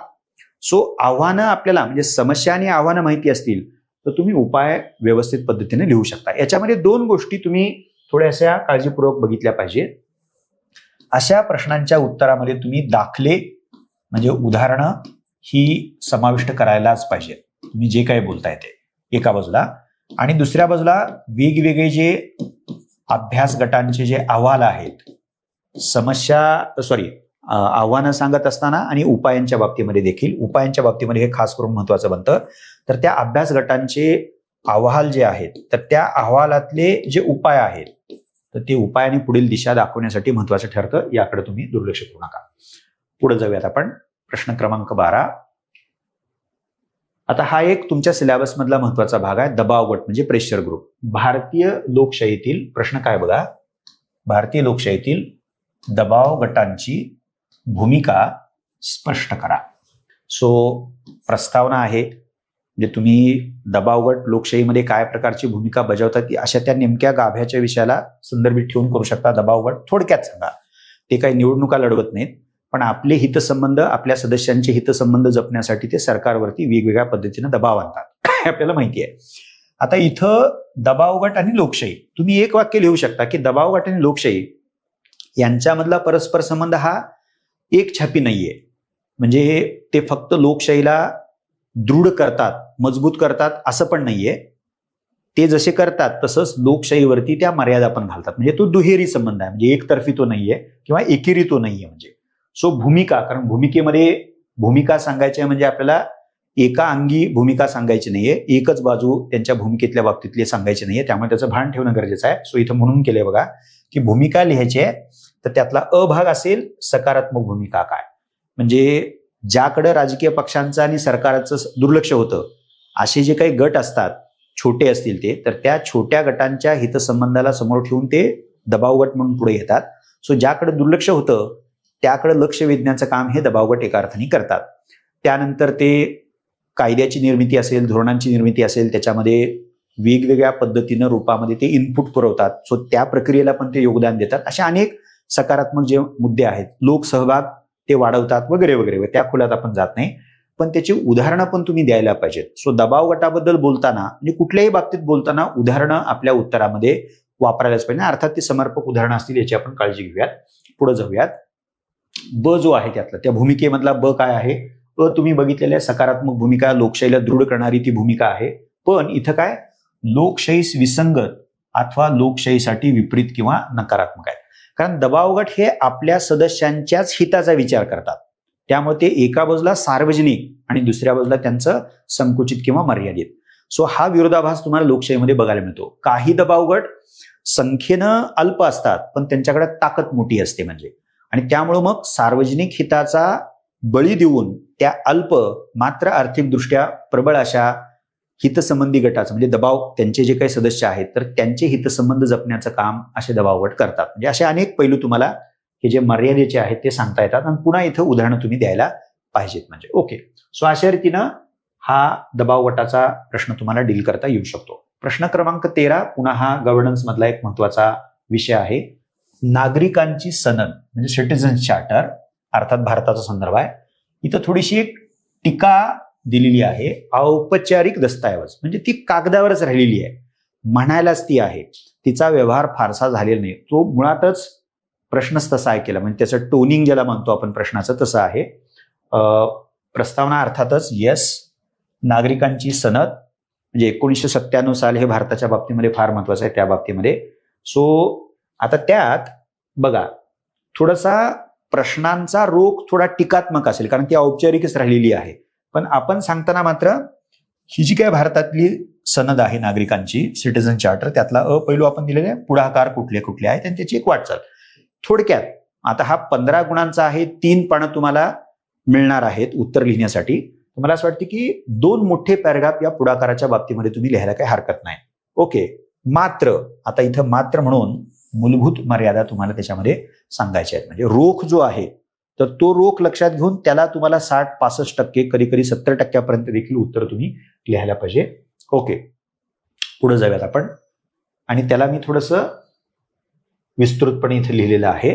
ओके, केवळ औपचारिकताच ठरली आहे म्हणजे कागदावरच राहिलेली आहे. सो ते रोप ज्याला म्हटलं आपण, मग त्याला आपण थोडंसं नेमकेपणानं आणि मुद्देसूद स्पष्ट करता यावं यासाठी काय केले, खरंच तसं आहे का, त्यानंतर जर तसं आहे असं आपण म्हणत असू तर कशाच्या आधारे म्हणतोय आपण, मोघम आपण आर्ग्युमेंट करू शकत नाही म्हणून मी दिले बघा, आधार काय व त्याची कारणं काय, म्हणजे ते पण त्याच्यामध्ये यायला पाहिजे. मग त्याची उदाहरणं, म्हणजे आधारामध्ये उदाहरणं पण आपल्याला दाखले पण देता यायला पाहिजेत प्रूफ म्हणून. आणि अर्थात मी मुद्दाम लिहिलेच आहे, पण हा तुमच्या उत्तराचा समारोप असायला पाहिजे. ओके, सो समारोप कसा करायचा ह्याची अडचण आता तुम्हाला अजिबात वाटता कामा नये. म्हणजे तुम्ही महत्व सांगून पुढील दिशा, उपाय, सुधारणा अशा प्रकारे कुठल्याही प्रश्नाच्या उत्तराचा समारोप डेफिनेटली म्हणजे कन्क्लुजन करू शकता. म्हणजे सो ही जी बाब आहे म्हणजे की ज्याच्यावरती जास्त फोकस देणं तुमच्या उत्तरामध्ये अपेक्षित होतं की कागदावरच राहिलेलं आहे, ते औपचारिक आहे, हे त्याचे वेगवेगळे पैलू आपल्या उत्तराला नेमकेपणा आणण्यासाठी समाविष्ट करू शकता. पुढे जाऊयात आपण. 14वा प्रश्न आता थेट कारभार प्रक्रियेचा संदर्भ असणारा प्रश्न आहे. काय बघा, कारभार प्रक्रियेतील सरकारी धोरणं व हस्तक्षेप. ओके, याचं महत्व स्पष्ट करा. Explain the importance of government policies and interventions in the administrative okay processes of India. म्हणजे सो कारभार प्रक्रिया आणि सरकारी धोरणं व हस्तक्षेप. ओके, त्याची प्रस्तावना तुम्ही डेफिनेटली कराल. आता प्रस्तावना करताना तुम्ही मोघम करू नका, कारण प्रश्नाचा गाभा काय की एका बाजूला कारभार प्रक्रिया आहे, प्रशासकीय प्रक्रिया आहे, आणि दुसऱ्या बाजूला शासनाचा हस्तक्षेप किंवा पुढाकार आहे. ह्या दोन्हीचा सांधा जोडणारी प्रस्तावना तुमची असली पाहिजे. म्हणजे आपण असं म्हणू शकतो ना की कारभार प्रक्रिया म्हणजे एखाद्या समाजातील संसाधनं किफायतशीरपणे त्यानंतर प्रभावीपणे वापरण्याच्या पद्धतीचा समावेश असणारी प्रक्रिया असते, ज्यामध्ये एका बाजूला शासकीय हस्तक्षेप आणि दुसऱ्या बाजूला बिगर शासकीय हस्तक्षेप महत्वाचा ठरतो. म्हणजे शॉर्ट आहे, छोटीशी आहे, पण ती नेमकेपणाने ती म्हणजे त्याच्यामध्ये आपण कारभार प्रक्रियेचा अर्थ पण सांगितलाय आणि तो सांगताना आपण सरकारी हस्तक्षेपाचा संदर्भ पण त्याला दिलेला आहे. सो ही तुम्ही स्पष्ट करू शकता. थोडीशी एक वाक्य, कारण 15 मार्काचा प्रश्न आहे, 3 पेजेस तुम्हाला मिळणार आहेत, त्यामुळे कारभार प्रक्रियेबद्दल एक पॅराग्राफ अत्यंत संक्षिप्तपणे तुम्ही लिहू शकता. आता भारतातील कारभार प्रक्रिया, तर त्याच्यामध्ये तुम्हाला शासकीय धोरणं आणि पुढाकार जे आहेत, तर ते पुढाकार आणि शासकीय धोरणं तुम्हाला सुधारण सांगायचे आहेत. म्हणजे कुठले कुठले आहेत, म्हणजे मग ते समजा तुम्ही पर्यावरणाच्या बाबतीतलं आहे, त्याच्यानंतर शिक्षणाच्या बाबतीतलं आहे, आरोग्याच्या बाबतीमधलं आहे, कुठलीही क्षेत्र तुम्ही निवडू शकता कारभार प्रक्रियेतली, आणि त्या क्षेत्रातले जे धोरणं आहेत आणि पुढाकार आहेत तर ती सुधारण तुम्ही डेफिनेटली त्याच्यामध्ये उदाहरणं महत्वाची आहेत. म्हणजे हे तुम्ही लक्षात ठेवलं पाहिजे. ते पुढे कंटिन्यू केले बघा. आता त्यात प्रशासकीय प्रक्रिया, ऍडमिनिस्ट्रेटिव्ह प्रोसेस असंही म्हटलंय बघा, तर ती जी प्रशासकीय प्रक्रिया आहे तर ती तुम्हाला स्पष्ट करायची आहे. त्याच्यामध्ये ते कसं महत्वाचं आहे, म्हणजे शासनाचा हस्तक्षेप धोरणाच्या किंवा इतर रूपामधला तो महत्वाचा आहे. म्हणजे पण हे गृहीत धरून चालणार नाही, कसं काय महत्वाचं आहे. म्हणजे तुम्ही असं समजा की तुमची आन्सर शीट म्हणजे तुमचे आन्सर्स किंवा उत्तरं चेक करणाऱ्या व्यक्तीला काहीही माहिती नाहीये. तुम्ही जे लिहिलेलं आहे ते वाचूनच तो समजून घेणार आहे, तो किंवा ती. म्हणजे ह्याचं भान तुम्ही ठेवा. मग ते कसं आहे, म्हणजे आपल्याला प्रत्येक गोष्ट स्पष्ट करायची आहे, उदाहरण स्पष्ट करायचे आहे, त्याला आधार आपल्याला जे समर्पक आहेत ते आधार आपल्याला त्याच्यामध्ये द्यायचे आहेत, आणि का महत्वाचे आहेत, म्हणजे कसे महत्वाचे आणि का महत्वाचे हे मुद्दा म्हणून आपण केले. ह्याच्यामध्ये खूप ओव्हरलॅप असतो, पण तरी देखील तो पैलू सुटू नये म्हणून आपण दिले. योग्य उदाहरणं जे फारच महत्वाचं आहे. आणि ही उदाहरणं देताना तुम्ही असंही करू शकता की कधी कधी काय होतं की शासनाचा हस्तक्षेप जर अपेक्षित असा नसेल तरी त्यातले नकारात्मक परिणाम पण संभवतात, किंवा नसेलच म्हणजे हस्तक्षेपच नाही, म्हणजे त्या बाबतीमध्ये काही केलेलंच नाहीये, म्हणजे ऍब्सेन्स आहे, म्हणजे तरी देखील खूप मोठ्या प्रमाणामध्ये दुष्परिणाम आपल्या समाजावरती त्याचे निर्माण होतात. अशी पण तुम्ही, कारण शेवटी आपल्याला एस्टॅब्लिश काय करायचं आहे, सिद्ध काय करायचं आहे की कारभार प्रक्रियेच्या बाबतीमध्ये त्यात ही प्रशासकीय प्रक्रिया जी आहे तर त्यात शासनाची धोरणं आणि त्यांचे वेगवेगळे पुढाकार किंवा हस्तक्षेप कसे हे महत्वाचे ठरतात. ओके, आपण जाऊयात पुढं. 15वा प्रश्न, ई गव्हर्नन्स, आणि हा एक महत्वाचा भाग असू शकतो. ई गव्हर्नन्स म्हणजे काय, प्लेन आहे, विचारलेला आहे, त्याचा अर्थच काय तुम्हाला सांगा असं म्हटलंय. त्याची गरज हा महत्वाचा भाग आहे. तसेच सरकारच्या मग 3 क्षेत्र अधोरेखित केलेली आहेत. शेती, म्हणजे शिक्षण, आरोग्य आणि शेती या क्षेत्रासंबंधी कारभार प्रक्रिया उपक्रमाची उदाहरणं द्या. हे तसा खूपच ज्याला आपण काय म्हणूयात सरळ असा प्रश्न आहे. प्रस्तावना तुम्ही कराल डेफिनेटली. ई कारभार प्रक्रिया म्हणजे काय असं विचारले बघा इथे. त्यामुळे तुम्हाला एक व्यवस्थित एक पॅराग्राफ घेऊन, म्हणजे आता तुम्हाला ह्याची कल्पना सगळ्यांनाच असणार.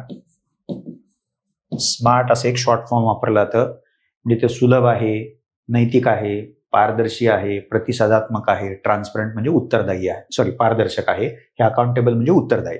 सो अशा रीतीनं त्याचं तुम्हाला हे एवढं जरी तुम्ही लक्षात घेतलं आणि प्रत्येक पैलू तुम्ही त्या ई गव्हर्नन्सचा म्हणजे त्याचा अर्थ सांगितल्यानंतर या माध्यमातून तो स्पष्ट करू शकता. त्याची गरज, कारण खूप स्पेसिफिकली विचारलेलं आहे कशासाठी गरज आहे ती, तर ते अत्यंत चांगलं विद्यार्थ्यांनी लिहिले. त्याच्या तपशिलात मी जात नाही, आपण जाऊयात पुढं. सो हा एक महत्वाचा भाग आहे.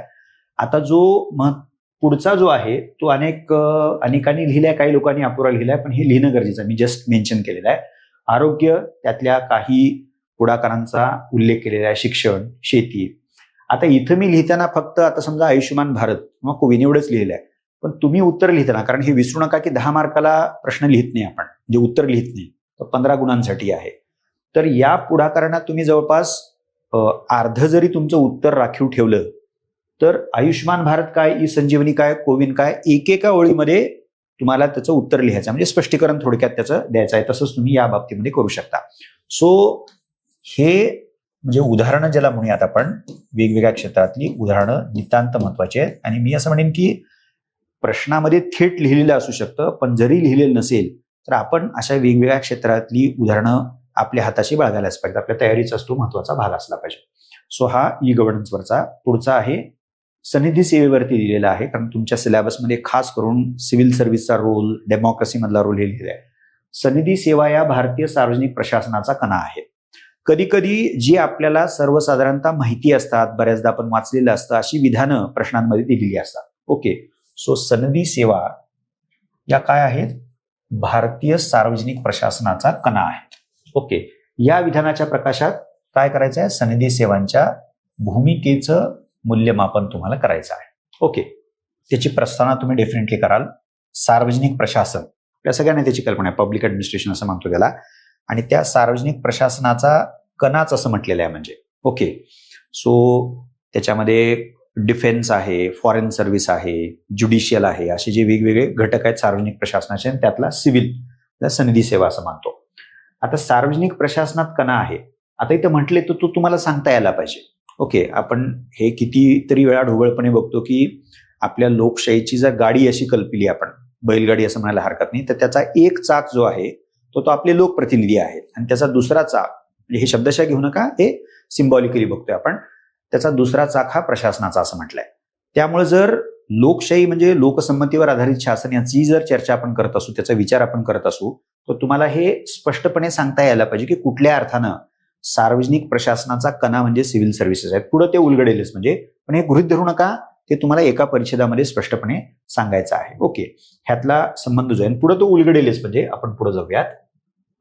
आता तो आपण सार्वजनिक प्रशासन आणि सनदी सेवा यांच्यातला परस्पर संबंध सांगितल्यानंतर भूमिका म्हणजे तुम्हाला लक्षात येईल की सनदी सेवेच्या भूमिकेचं काय करायचं, आपल्याला मूल्यमापन करायचं. मग त्याचे पैलू बघा कसे केलेले आहेत आपण. एक, अपेक्षित भूमिका. बऱ्याच विद्यार्थ्यांनी फक्त अपेक्षित काय आहे एवढंच लिहिलेलं आहे, पण भूमिका कुठल्याही संस्थेची पदाची सांगत असताना कुठली स्ट्रक्चर असू द्या, अपेक्षित काय आहे, ओके, म्हणजे एक्सपेक्टेड काय आहे. दुसरं जे आहे ते वास्तव काय आहे, म्हणजे प्रत्यक्षात कामकाज त्यांचं कसं आहे, त्या संस्थेचं असेल, पदाचं असेल, आणि ते वास्तवातलं लिहित असताना पुन्हा त्याचे सबपैलू तुम्ही करू शकता. एक सकारात्मक किंवा यश किंवा गुणांचं जे आहे ते, आणि दुसरं आहे ते अपयश आहे. हे तुम्हाला तुमच्या उत्तराला सुसंघटित रूप पण देतात, आशय नेमका होतो आणि सगळे पैलू तुमच्या उत्तरामध्ये कव्हर होतील, आणि अर्थात समारोप तुम्ही डेफिनेटली या पुढील दिशेनं करू शकता. म्हणजे सो अशा रीतीनं सनदी सेवा आपल्या सार्वजनिक प्रशासनाचा कणा आहेत, आणि त्याच्या भूमिकेचं म्हणजे, सो कणा आहेत म्हणजे सेंट्रल पायाभूत अशा प्रकारचं फाउंडेशनल स्थान आहे, पण त्याच्या भूमिकेचं मूल्यमापन करा असं म्हटलेलं. म्हणजे मूल्य जेव्हा आपण मापतो तर अपेक्षित भूमिका काय, हा त्याचा रेफरन्स पॉईंट आहे, म्हणजे आधार तो आहे. म्हणजे मग वास्तवात काय, मग ती वास्तवातली जी भूमिका बघतो त्याचे दोन्ही पैलू तुम्हाला सांगता येतात. यश काय किंवा गुण काय, सकारात्मक काय आहे आणि त्याच्या मर्यादा काय आहे. आपण जाऊयात पुढं. 17वा प्रश्न. आता हे IRचे प्रश्न यामध्ये आपण समाविष्ट केलेले आहेत. शीतयुद्ध 1.0 मध्ये अलिप्ततावादाची गरज होती. म्हणजे हे दुसऱ्या महायुद्धानंतर लगेचच सुरू झालेलं होतं. अलिप्ततावादाची गरज होती. आणि शीतयुद्ध 2.0 म्हणजे रशिया, युक्रेन, त्याच्यानंतर पुढे जे काय सुरू आहे 2.0 मध्ये काय गरजेचं असं म्हटलंय, हा शब्दप्रयोग फार महत्वाचा आहे. बहुसंलग्नता, multi alignment. Okay, so in cold war 1.0 non alignment was a necessity, whereas in Cold War 2.0 multi alignment has become essential. आणि त्याचं स्पष्ट एक विधान दिलेलं आहे. शीतयुद्धाविषयी आहे आणि शीतयुद्धामध्ये जी धोरणं स्वीकारण्यात आली, म्हणजे एक नॉन अलाइनमेंट अर्थातच होतं, पण नॉन अलाइनमेंट पहिल्या शीतयुद्धाच्या काळामध्ये, आणि दुसरं म्हणूया त्याला आपण सोप्या भाषेमध्ये तर मल्टी अलाइनमेंट अशी पॉलिसी पुढे आलेली आहे. सो प्रस्तावना करताना त्याचा संदर्भ डेफिनेटली द्या. शीतयुद्ध तुम्हाला एक लक्षात येईल की प्रश्न आपण जर व्यवस्थित डायसेक्ट केला, त्याची फोड केली, तर प्रस्तावना काय करायची हा प्रश्न तुम्हाला भेडसावणारच नाही. म्हणजे ओके, शीतयुद्ध व त्याचे हे दोन पैलू मेन्शनच केलेले आहेत, त्यामुळे अगदी थोडक्यामध्ये तुम्ही ते स्पष्ट करा. पुढे जाऊयात. आता भारताचं परराष्ट्र धोरण, कारण हे विसरू नका की ते आपल्याविषयी आहे. ओके, आता नाम 1.0 जो आहे तर ती गरज का आणि कशी आहे, ह्याचे दोन्ही पैलू तुम्हाला लिहायचे आहेत. काही काही विद्यार्थ्यांनी जस्ट 1-2 ओळीमध्ये उल्लेख केलेले आणि पुढे गेलेले आहेत, पण प्रश्नाचा अर्धा भाग जवळपास यासाठी तुम्हाला म्हणजे उत्तराचा यासाठी खर्ची करायचा आहे. त्यामुळं नाम ही काय होती आणि कशामुळं आपण ती नाम स्वीकारली पहिल्या शीतयुद्धामध्ये, म्हणजे सो ते उलगडून दाखवायचं आहे. त्यामुळे तुम्हाला साधारणतः पाऊण पेज तरी इतकी स्पेस तुम्हाला त्या बाबतीमध्ये वापरायची. आणि अर्थात जेव्हा आपण मग पुढं म्हणजे ते पहिलं शीतयुद्ध संपलं, म्हणजे सोव्हिएत रशियाचं विघटन झालं, जगाची व्यवस्था बदलली. काही काळ जवळपास 10 वर्ष सुमारे असं म्हणूयात की अमेरिका ही एकमेव सुपर पॉवर होती, पण त्यानंतर परिस्थिती बदलत गेली. रशिया रिवाईव्ह झाला, चीन एक मोठी महासत्ता म्हणून, आणि अनेक त्याच्यामध्ये ज्या एमर्जिंग इकॉनॉमीज म्हणतो त्याच्यामध्ये भारताचा पण समावेश आहे. हे सगळे बदल जागतिक व्यवस्थेमध्ये या काळामध्ये झालेले आहेत. आणि तिथं तुम्हाला हे दुसरं ज्याला मानतो आपण म्हणजे दुसरं शीतयुद्ध ते बघायला मिळतं. म्हणजे ओके, आता ते शीतयुद्ध 1.0 आणि 2.0, तर इथं मग मी नामच्या संदर्भामध्ये वापरत असताना नाम 1.0 आणि नाम 2.0 म्हणजे ओके, ह्याच्यात तुम्हाला बदल करायला लागलेला. अत्यावश्यकता का आणि कशी आहे, भारतीय परराष्ट्र धोरणातील विविध पुढाकाराचे दाखले महत्वपूर्ण म्हणून तुम्ही द्यायला पाहिजे. सो आधी काय होतं त्यामुळं आपण नामचा स्वीकार केला, आणि शीतयुद्ध दुसरं जे आहे ढोबळपणे ज्याला म्हटलं तर त्यात आपण जुनी नाम ठेवलेली नाहीये, म्हणजे तर मल्टी अलाइनमेंट अशा प्रकारचं नामाभिधान त्याच्यासाठी वापरलेलं आहे. म्हणजे तुम्हाला ते खूप स्पष्टपणे उदाहरण सांगता यायला पाहिजे. आता समजा भारत चीन जर बघितलं तर भारत चीन काही फोरममध्ये एकत्र आहोत, आपण सदस्य आहोत, म्हणजे पण काही व्यासपीठावरती आपण परस्परांची एकतर स्पर्धा करतो किंवा परस्पर विरुद्धही आपलं व्यवहार किंवा वर्तन असताना आपण तुम्हाला बघता येतं. कारण आजची जी स्थिती आहे ज्याला शीतयुद्ध 2.0 असं म्हटलेलं आहे, तर ती स्थिती साधी नाहीये. त्याच्यामध्ये 2च पोल आहेत असं नाहीये. म्हणजे तर आजची जी व्यवस्था आहे तर ती अत्यंत ज्याला कॉम्प्लेक्स इंटरडिपेंडन्स असं म्हटलेलं आहे. म्हणजे आजची जी जागतिक व्यवस्था आहे तर ती अत्यंत गुंतागुंतीची आहे आणि त्याच्यामध्ये गुंतागुंतीचा आंतरसंबंध आहे. मग अशा स्थितीमध्ये आपलं परराष्ट्र धोरण आखताना आपल्याला राष्ट्रीय हिताला अग्रक्रम द्यावाच लागेल, पण ते राष्ट्रीय हित साध्य करताना आपण या पोल किंवा त्या पोल किंवा ही सत्ता आणि ती सत्ता असे एकसुरी प्रकारचे संबंध मर्यादित ठेवू शकत नाही. त्यामुळे तुम्हाला असे गुंतागुंतीचे म्हणजे काही क्षेत्रामध्ये आपलं सहकार्य असेल, चीनसारख्या देशामध्ये उदाहरण घेतलं तर, काही क्षेत्रामध्ये आपली स्पर्धा असेल आणि काही क्षेत्रामध्ये थेट संघर्षाची स्थिती असेल. सो हा तो गुंतागुंतीचा आंतरसंबंध त्यातनं पाहता येऊ शकतो. सो रशियाशी आपली मैत्री आहे, अमेरिकेबरोबर आपली मैत्री आहे, हे सगळे तपशील तुम्हाला उदाहरण त्याच्यामध्ये समाविष्ट करावे लागतील. म्हणजे आता या उत्तरामध्ये मी थोडंसं एका गोष्टीकडे तुम्हा सर्वांचं लक्ष वेधू इच्छितो की शीतयुद्ध 1.0 आणि शीतयुद्ध 2.0 ह्यात आपली जी पॉलिसी बदललेली आहे तर ती पॉलिसी म्हणजे काय पॉलिसी होती, तिच्यामध्ये बदल काय झाला आणि का झाला बदल. म्हणजे सो त्या जागतिक व्यवस्थेची जी काही वैशिष्ट्ये होती त्यातनं त्या डिमांड्स पुढे येतात, हे अत्यंत स्पष्टपणे तुमच्या उत्तरामध्ये सांगता यायला पाहिजेत. आपण जाऊयात पुढं. 18वा प्रश्न हा अलीकडेच एक जानेवारीमध्ये जी झालेली घटना आहे असा एखादा करंट प्रश्न तुम्हाला विचारला जातो. भारत युरोपीय संघ मुक्त व्यापार कराराची काय करा, चर्चा करा. अलीकडे घडून आलेल्या भारत युरोपीय संघ मुक्त व्यापार कराराची चर्चा करून काय म्हटले बघा, त्याचं महत्व सांगा. जे दोन पैलू त्यातले आहेत. प्रश्न कशाविषयी कळला आपल्याला, पण त्याचं काय करायचं आपल्याला, एका बाजूला त्या कराराचीच चर्चा करायची आणि त्याचं महत्व पण सांगायचं आहे. सो जर तुम्ही पहिल्या बाबीला 60% म्हणलात तर महत्वाला तुम्ही 40% वेटेज तर द्यायला पाहिजे. प्रस्तावना आपण केली.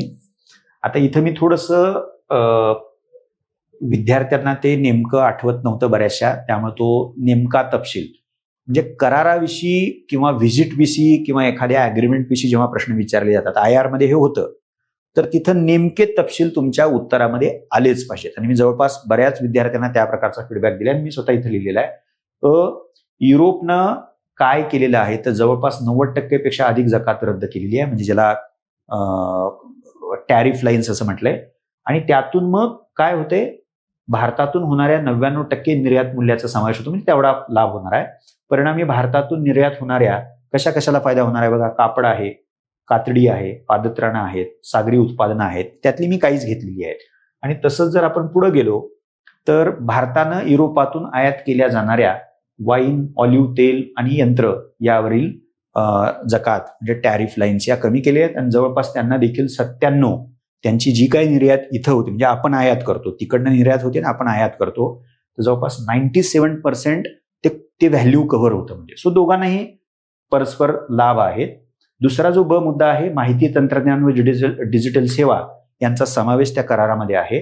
आणि व्यावसायिक सेवांसाठी एक फ्रेमवर्क म्हणजे नियम चौकट त्याच्यामध्ये आखण्याचा पण आहे. ऍग्रिकल्चरला त्याच्यामध्ये वगळलेलं आहे की मी जस्ट 2 उदाहरण म्हणजे वानगी दाखल दिलेले आहे. असे जे काही 4 ते 5 महत्वाचे घटक त्या करारामध्ये आहेत, मुक्त व्यापार करारामध्ये, ते सगळे घटक तो नेमका तपशील तुम्हाला लिहिता यायचा आहे.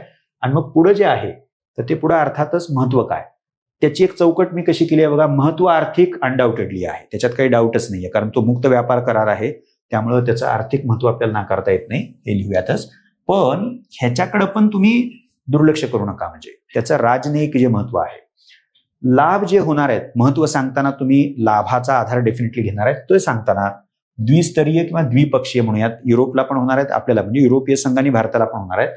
प्रादेशिक, क्षेत्रीय त्या लेवलवरती देखील आपल्याला त्याचा लाभ होणार आहे. आणि एकंदर जागतिक व्यवस्था म्हणजे IR मधले प्रश्न लिहित असताना हे थोडेसे आस्पेक्ट जे आहेत, तर ते आस्पेक्ट जनरली काय होऊ शकतं की आपण द्विपक्षीय युरोपीय संघ आणि आपण किंवा आपणच आपल्याला कुठले लाभ होणार आहेत त्याच्यावरती जास्त फोकस करतो. थोडेसे हे डायमेन्शन्स देखील तुमच्या उत्तरामध्ये यायला पाहिजे, म्हणजे तुमचं उत्तर हे सर्वसमावेशक, कारण चर्चा करा असं आहे आणि मग नंतर महत्व सांगा असं आहे, असे दोन्ही पैलू त्याच्यामध्ये देता येतील. प्रश्न क्रमांक 19 हा ही IR मधलाच आंतरराष्ट्रीय संबंधातला आहे. भारताच्या पश्चिम आशिया विषयक धोरणाचे, आता बघा इथं थोडासा क्रिटिकल आहे, म्हणजे चिकित्सक मूल्यमापन करा. म्हणजे अर्थात भारताचं धोरण आपल्याला डिस्कस करायचं आहे पश्चिम आशिया विषयक, पण त्याचं चिकित्सक मूल्यमापन करायचं आहे. सो प्रस्तावना केली. भारताच्या परराष्ट्र धोरणाचा संदर्भ, त्याचं क्षेत्रीय किंवा प्रादेशिक आयाम आहे, म्हणजे लुकिस्ट पॉलिसी, मग ते ऍक्टिस्ट झालं वगैरे वगैरे. मग नंतर इकडे वेस्टच्या बाबतीमध्ये ओके. सो थिंक वेस्ट त्याचे संदर्भ मी दिलेले आहेत, म्हणजे सो ह्या सगळ्या ज्या बाबी आहेत, क्षेत्रीय प्रादेशिक आयाम त्याचा संदर्भ देऊन मग आपण येतो पश्चिम आशिया नावाच्या क्षेत्राविषयी विचार करतो. आणि ते करत असताना थोडंसं मी लिहिलेलंच आहे त्याच्यामध्ये. आता बघा, कुठल्याही धोरणाबद्दल, आणि इथं तर वेस्ट आशिया धोरणाबद्दल विचारलेले, मोघम लिहू नका, त्याला तुम्हाला नेमकेपणा कसा राहता येईल की त्या बाबतीमध्ये काही महत्वपूर्ण कल किंवा प्रवाह ट्रेंड्स आहेत का, तर इथे लिहिलंय बघा, लुक वेस्ट, जी सुरुवातीची होती लुक वेस्ट 2005 महत्वाचा आहे, टू थिंक वेस्ट म्हणजे मोदी गव्हर्नमेंट 2014 मध्ये सत्तेत आलं तर त्यानंतर हा फरक तुम्हाला झालेला दिसतो. आणि एक्सटेंडेड नेबरहुड म्हणजे वेस्ट एशियाला भारताचा विस्तारणारा शेजार म्हणूनच त्याकडे बघितलं गेलं, हे खूप महत्वाचे ट्रेंड आहे.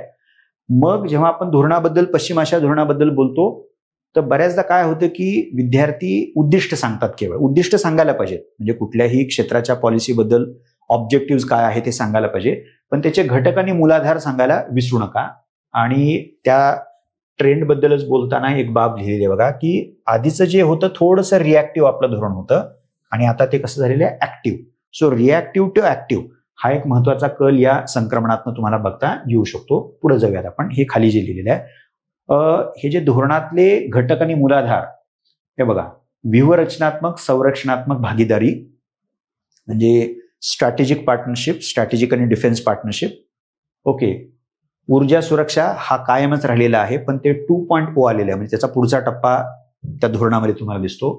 जोडणी म्हणजे कनेक्टिव्हिटी प्रोजेक्ट्स आहेत, त्याची उदाहरणं तुम्ही देऊ शकता. परदेशस्थ भारतीय जे आपले आहेत त्यांचं हितरक्षण करणं हा त्याचा मूलाधार आहे. डिहायफनायझेशन, आता तुम्हाला याची कल्पना आहे, सध्या जे काही इस्रायल अमेरिका एका बाजूला आणि दुसऱ्या बाजूला इराण हे जे चाललेलं आहे.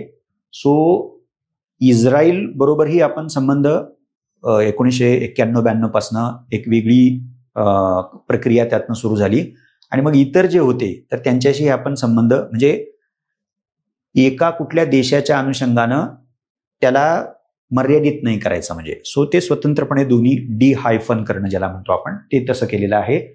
प्रादेशिक सत्ता ज्या आहेत, आता पश्चिम आशियामध्ये थोड्या सत्ता नाहीत, अनेक सत्ता आहेत आणि त्या सत्तांमधले आपापसातले संबंध देखील हे सर्वांमधले सहकार्याचे आहेत, मैत्रीपूर्ण आहेत असं नाहीये. त्यामध्ये जी काही बॅलन्सिंग ऍक्ट करावी लागते, तो बॅलन्सिंग ऍक्ट करणं हा देखील आपल्या पश्चिम आशिया धोरणाचा एक महत्वाचा गाभा राहिलेला आहे, घटक राहिलेला आहे. आता ह्या सगळ्याच आपल्याला चिकित्सक मूल्यमापन करायचं आहे. मग हे चिकित्सक मूल्यमापन कसं करणार आपण, तर त्याची चौकट दिलेली आहे बघा, की हे जे काही आपण पश्चिम आशिया विषयक धोरण स्वीकारलंय, कशासाठी स्वीकारलेलं आहे, त्याचा हेतू काय, त्याचे उद्दिष्ट काय, मूल्यमापनामध्ये महत्वाचं आहे.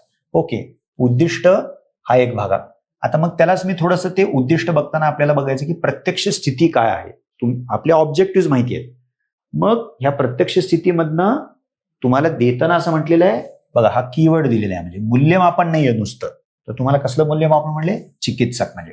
सो ती जी प्रत्यक्ष स्थिती आहे ती स्थिती बघत असताना चिकित्सक दृष्टिकोनातून त्यातल्या मर्यादा, त्यातल्या कमतरता, म्हणून मी त्याला ब स्वतंत्र मुद्दा मेन्शन केलेला आहे. ओके, सो ए मधनच तो येतोय, अ मधनं येतोय, मर्यादा, उणिवा आणि आव्हान. त्याचं थोडंसं भान यावं म्हणून मी काही लिहिलंय बघा. पश्चिम आशियामध्ये तीव्र अशा प्रकारचे प्रादेशिक संघर्ष आहेत आणि एक प्रादेशिक संघर्ष सध्या चाललेलाच आहे. तर तो कसा हाताळायचा, म्हणजे हे आव्हान आहे मोठं भारतीय पश्चिम आशिया विषयक धोरणातलं. त्याच्यानंतर भूराजनयिक संतुलन साधणं, म्हणजे त्याच्यामधल्या जिओ स्ट्रॅटेजिक बॅलन्सिंग ऍक्ट ज्याला म्हणतो आपण, तेही आपल्याला बघायला लागतं. आणि हा प्रश्न गंभीर बनतो जेव्हा आपण हे बघतो की अमेरिका, चीन यासारख्या सत्तांचा प्रभाव पश्चिम आशियावरती आहे. तो प्रभाव डील करणं आणि त्यामध्ये खूप यशस्वी ठरतोय असं नाहीये. परदेशस्थ भारतीयांचं संरक्षण करणं हा हेतू आहे, पण त्या बाबतीमध्ये जितक्या प्रभावीपणे आपण पुढे जायला पाहिजे ते आणखीन गेलेलं नाहीये, ती कमतरता त्या बाबतीमध्ये आहे. ही बाब बघा की ऊर्जा सुरक्षा हा भारताच्या पश्चिम आशिया धोरणातला अत्यंत महत्वाचा पैलू आहे, पण त्याची मर्यादेची बाजू काय, अतिरिक्त प्रमाणामध्ये आपलं अवलंबित्व आहे. ते डायव्हर्सिफिकेशन आपण करणं गरजेचं आहे वेगवेगळ्या मार्गाने. आता तुर्कीसारखं जस्ट एक उदाहरण घेतलेलं आहे, त्यांच्याबरोबरचे आपले संबंध हे समस्यामूलक राहिलेले आहेत. आणि तुम्हाला याची कल्पना असेल की सिंदूर ऑपरेशनच्या पार्श्वभूमीवरती भारताने जी काही कारवाई केली, म्हणजे तर तुर्कीनं पाकिस्तानला पाठिंबा देणारी भूमिका घेतली होती आणि व्यापारी मार्गाची सुरक्षा, आणि आता जे होर्मुजचं झालेलं आहे त्याच्यावरून तुम्हाला ते लक्षात येईल. आता ह्या ज्याला काय म्हणूयात, म्हणजे मर्यादा, उणिवा आणि आव्हान, तसं हे शब्दप्रयोग प्रश्नात वापरले. प्रश्नात काय वापरले, चिकित्सक मूल्यमापन करा. सो मूल्य मापायचं आहे तर आपण ठरवलं जे होतं उद्दिष्ट, प्रत्यक्ष स्थिती काय आहे आणि त्याची चिकित्सा करा, म्हणजे कोणत्या प्रकारच्या चॅलेंजेसचा सामना आपल्याला करावा लागतो. सो अशा रीतीनं हा प्रश्न तुम्हाला सोडवता येऊ शकतो. आता शेवटच्या बाबीकडं मग IR मधलेच हे शेवटचे प्रश्न आपण घेतले होते, पण IR मधले विचारताना दक्षिण आशिया म्हणजे आपण त्याचा भाग आहोत, तर त्यातली जी प्रादेशिक संघटना आहे ती म्हणजे सार्क, आणि फार महत्वाची 85 साली तिची सुरुवात झाली, तर त्याच्याबद्दल प्रश्न विचारतात. तसा बघायला गेलं तर स्ट्रेट फॉरवर्ड आहे, पण बऱ्याच विद्यार्थ्यांना कदाचित वेळेची मर्यादा, कारण शेवटचा प्रश्न आहे किंवा ते गृहीत धरलेलं आहे, असं काहीतरी अडचण त्याच्यामध्ये झालेली आहे. ज्या इफेक्टिव्हली लिहायला पाहिजे होतं त्या इफेक्टिव्हली तो लिहिला गेलेला नाहीये. काय त्याच्यामध्ये डेफिनेटली प्रस्तावना असेलच. ओके, सार्क का आपण सार्क म्हणजे दक्षिण आशियाई सदस्य देशांनी सार्कचा प्रयोग थोडक्यामध्ये तो तुम्हाला लिहायचा आहे. आता पुनरुज्जीवनाची गरज हा तुमच्या उत्तराचा गाभा, त्या प्रश्नामध्ये तेच आहे म्हणजे. ओके, आता ही पुनरुज्जीवन का म्हणजे, तर पुन्हा तुम्हाला मागे काय जायला लागतं की ज्या कारणासाठी सार्क स्थापन झाली ती जी निर्धारित ध्येय आहेत, तर ती ध्येय आपल्याला गाठण्यामध्ये पुरतं यश आलेलं नाहीये. म्हणजे फारच लांब आहोत त्या ध्येय गाठण्यापासून किंवा उद्दिष्ट गाठण्यापासून. म्हणून रिवायवलची मागणी, गरज ही बाब प्रश्नामध्ये विचारली गेलेली आहे. बघा आता निर्धारित ध्येय, ओके, आणि मग ती जी काही निर्धारित ध्येय आहे तर ती निर्धारित ध्येय गाठण्यात आपण कुठेपर्यंत गेलो, म्हणजे त्याची प्रत्यक्ष वाटचाल काय आहे, काय झालेलं आहे बरोबर ते उद्दिष्ट गाठण्याच्या याच्यामध्ये, आणि जे काय झालेलं आहे म्हणजे अपयश आलेलं आहे तर ते अपयश का आलेलं आहे. म्हणजे दोन्ही आहेत बघा, काय झालं, व्हॉट हॅपन. समजा आपण म्हटलं की अपयश आलेलं आहे, पण तेवढं म्हणून तुम्हाला सोडायचं नाहीये, का अपयश आलेलं आहे. आणि त्यातला एक मुद्दा बऱ्यापैकी विद्यार्थ्यांनी की भारत पाकिस्तान मधले जे संघर्षमय संबंध आहेत त्याचा दूरगामी परिणाम सार्कच्या एकंदर वाटचालीवरती झालेला आहे. पण तो जसा आहे तसे इतरही पैलू तुम्ही त्या बाबतीमध्ये लिहिले पाहिजेत. आणि मग हे जर का आपण सांगू शकलो, म्हणजे हा तुमच्या उत्तराचा गाभा असला पाहिजे, तर तुमचं आर्ग्युमेंट इकडे जातील. बघा, हे आम्ही ठरवलं, हे प्रत्यक्षात झालं, या कारणामुळे झालं, म्हणून आता तुम्हाला जसं आपण म्हणतो ना दुधावरची साय तुम्हाला अलगदपणे त्या कन्क्लुजनकडे न्यायचं आहे, ते म्हणजे म्हणून पुनर्जीवनाची गरज आहे. म्हणजे सो विद्यार्थी मित्र मैत्रिणींनो, आपण या एक सुमारे तासाभराच्या चर्चेमध्ये सामान्य अध्ययन पेपर क्रमांक 2, आणि अर्थात पुन्हा मी एकदा ते स्पष्ट करतो की आपण राज्यसेवा मुख्य परीक्षेला समोर ठेवून जी रंगीत तालीम म्हणजे सराव चाचणी मालिका आयोजित केली होती त्यातल्या सामान्य अध्ययन पेपर क्रमांक 2 ची चर्चा मी केलेली आहे. आणि जसं मी सुरुवातीला म्हणालो की जवळपास 50 ते 60 विद्यार्थ्यांचे पेपर मी स्वतः असेस केलेले आहेत, आणि त्या आधारे मी असं ठरवलं की हे जे काही 20 प्रश्न आहेत तर त्या 20 प्रश्नांची चर्चा करणं, प्रश्न समजून कसा घ्यायचा आणि तो समजून घेतल्यानंतर प्रस्तावनेपासून समारोप कसा करायचा, त्याची रचना कशी असेल, त्यातले महत्त्वाचे गाभा घटक कुठले असतील, तर हे आपल्याला लक्षात घेणं हे महत्त्वाचं ठरतं. धन्यवाद.